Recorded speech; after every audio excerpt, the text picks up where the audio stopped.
Τα επαγγελματικά ραντεβού εκτός γραφείου αποτελούν πλέον κομμάτι της καθημερινότητάς μου.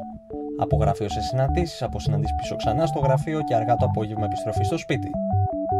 Αποφάσισα λοιπόν να κάνω μια επένδυση. Γι' αυτό αφιέρωσα έναν ολόκληρο μισθό για να αγοράσω κάτι χρήσιμο. Κάτι που θα μου εξοικονομεί και χρόνο, αλλά και θα βοηθάει τους συνεργάτες μου να με βρίσκουν ανά πάσα στιγμή.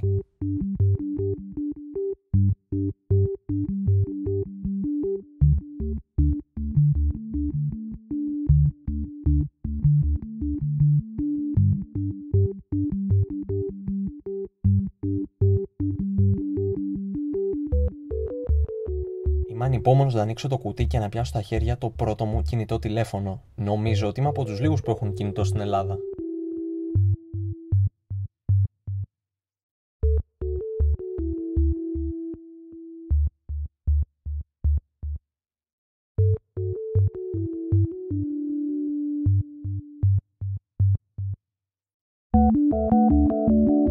Μέσα στα πολλά αντικείμενα αυτό που κλέβει τις εντυπώσεις είναι το κινητό μάρκας Ericsson.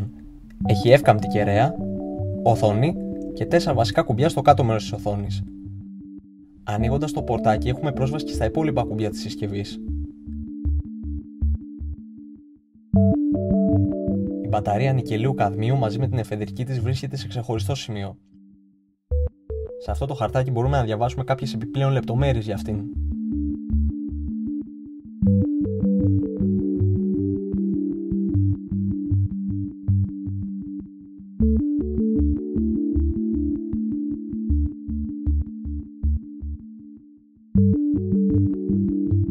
Τα πολλά εγχειρίδια πρέπει να γίνουν η συντροφιά μου για μερικές μέρες, έτσι ώστε να γνωρίζω τα πάντα γύρω από το κινητό που μόλις αγόρασα. Τα επιπλέον εξαρτήματα είναι ο φορτιστής της μπαταρίας, ο οποίος μάλιστα στο μπροστά μέρος του έχει και ένα λαμπάκι για να καταλαβαίνουμε ότι η μπαταρία είναι πλήρως φορτισμένη, ενώ με αυτό εδώ το εξάρτημα μπορώ να φορτίσω τη συσκευή μου μέσα στο αυτοκίνητο.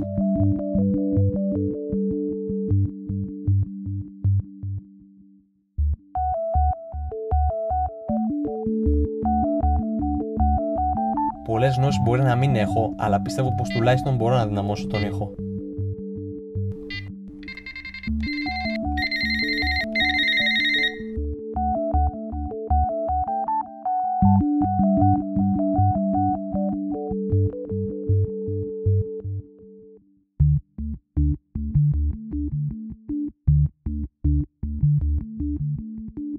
Λέω η πρώτη κλίση που θα κάνω να είναι στον κολλητό μου. Θα πάω κάτω από το σπίτι του και θα τον πάρω τηλέφωνο για να κατέβει να πάμε για καφέ.